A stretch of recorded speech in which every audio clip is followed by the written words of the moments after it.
Hello everybody, thank you for joining us. Today we are going to draw a hand holding a rose. The pose that we are going to go with this, so if it is the hand and if this were a rose, so we are showing like that angle, like the hand going and presenting the rose, and we are looking at it from this angle. So if you have pencils all set, let us draw ourselves that particular hand. Now, I could look at my own hand and like do this, but this is quite an easy exercise actually. Now, the rose, so whether it is, we'll do a rose tulip. So let's put just a bell shape for now, like that. That's it. There's a stalk. Right down. Now the hand is going to grasp this, so we're going to go around it. So let's actually put one core shape around first to start things off. And of course there's some foreshortening here. I mean, as you saw that the fingers are like going that way, so we have to imagine like the view going like smaller, but not like that small. Of course we have to watch the dimensions here in terms of this guy, because that is the thing that can be a guideline in determining the how wide and how slender the elements will be. So we are putting in, let's go like that, core shape like so. So it's like that looks like I guess tongs or pliers. Usually we do a bell shape, but we could do that too. So if there was a bell shape, it would fit in somewhere here. But this is, there's like very little to bring out here. Once you'll see in a second when we are done with the core components. So let us put in 1, 2, and 3. That's for the index finger. The middle finger will probably not be even visible by the time like we are done, except for a hint from the middle, like that, like 1, 2. Let's just put that in for now, because a lot of this is going to just curl up around the rose. So let's put that in, and let's put in 1, 2 for the thumb. Usually like we make do with so we brought that down.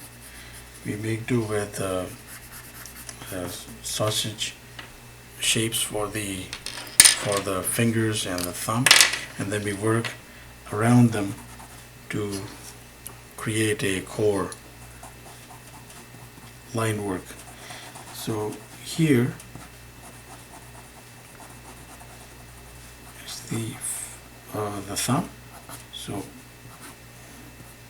going that way, of course, and then there's the thumb lines, and we have the thumbnail right there. When I mentioned thumbnail, there's like so many uses of that term now. So made the wrist a little smaller there, coming in.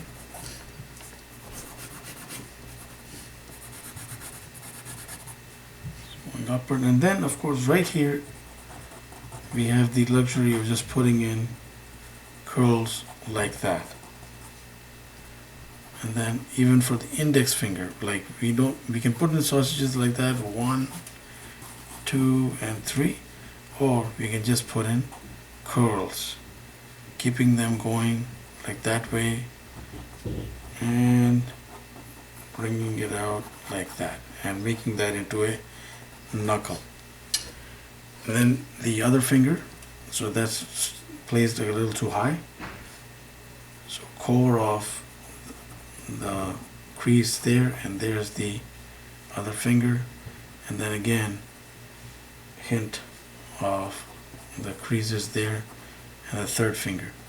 And this, I think that we could probably collapse in a little more, and then that's it.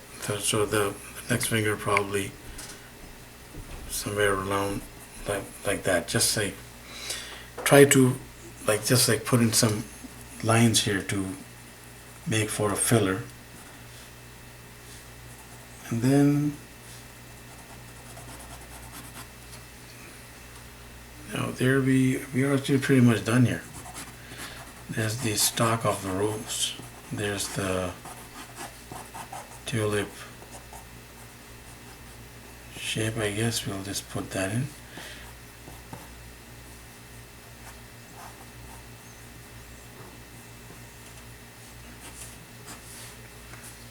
And we can put in the, what we call that, I mean, if you want. But our focus was this guy here, so the hand. If we were to throw in some sort of crosshatch. Now every hand, and we will always, I think we will keep repeating this, every hand is different. Every hand is unique in its own way. So certain features that are more prominent in one hand may not be prominent in another hand. But I think the primary placement, the contents will go somewhere along those lines. If you have a light source coming from above, and again we are doing a loose crosshatch here, so darker area here that is away from the light essentially.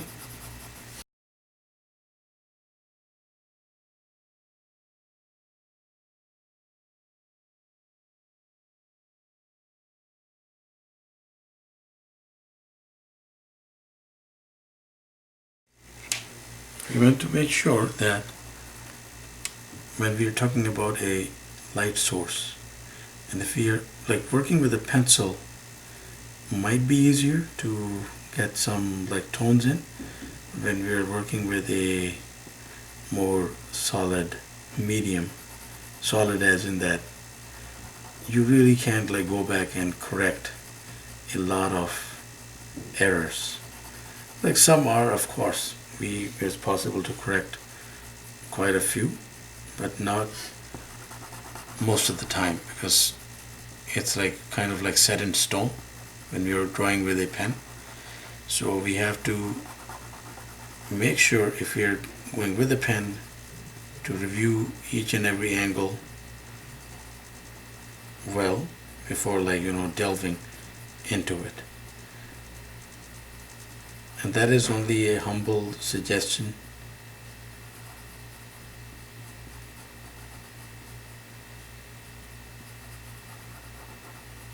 So here we have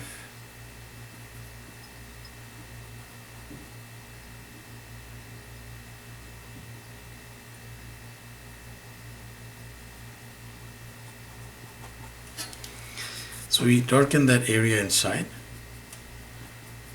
And of course we can keep on adding as much detail, as much character we want. And some elements could also go collapsing to each other, merge, if it enhances the image. If it helps, then we could take that path as well. But right here we have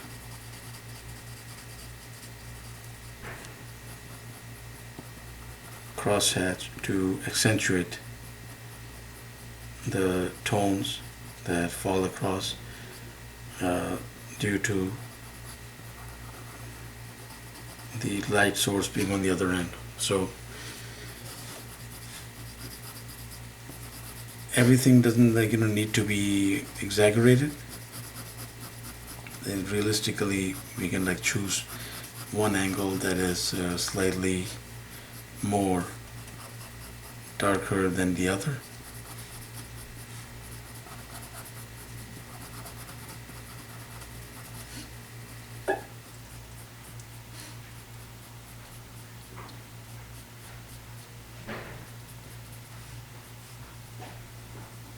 And here we are.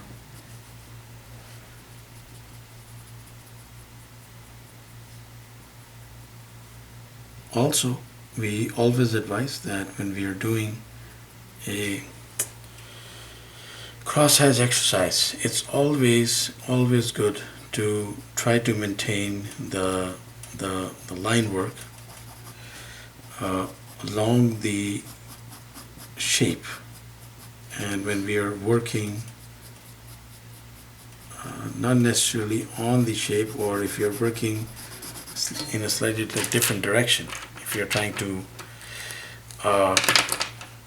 go in the like opposite direction, even though like there is the